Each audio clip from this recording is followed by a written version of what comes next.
Mortgage rates have seesawed the last few weeks, most recently ticking lower to 6.89%, according to data from Freddie Mac. So, how are these swings impacting home buyers?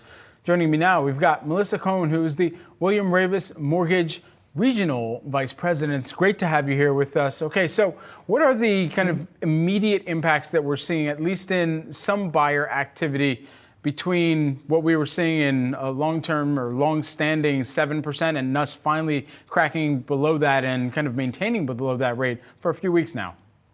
Well, I think we're definitely seeing more enthusiasm from buyers as interest rates are starting to tick down. And based on what some Fed members have said over the course of the past day, that the thought that a Fed rate cut would actually probably happen in September has gotten people to be, excited about coming back into the real estate market and thinking now is a good time to buy. And so with that in mind, where are we seeing it impact both existing listings out there for starters and potential home buyers that are willing to bid into even some existing bidding wars that might be taking place?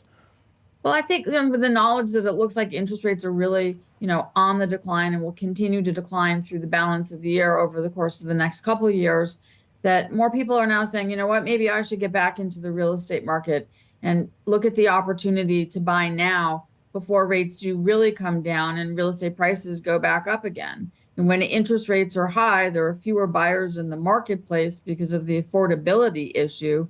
So now is probably a great time to get into the market and purchase, knowing that as rates do come down, you still have the opportunity to refinance, but the cost of entry is definitely declining. What do you say to those? And I had these conversations with some friends over the past weekend and couple weeks, as you know, of course, there are a lot of social functions brewing once you get into the July 4th week and everything. But everybody's trying to figure out, okay, should I be waiting for that interest rate cut that we're now anticipating, at least the probability showing that we could see one in September?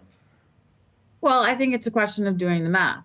If you were to buy today and the value of the home that you're buying is, call it $50,000, $100,000 less than it will be in a year, and you're going to pay a few $100s more a month on a mortgage for that year, it pays to buy now and then consider refinancing.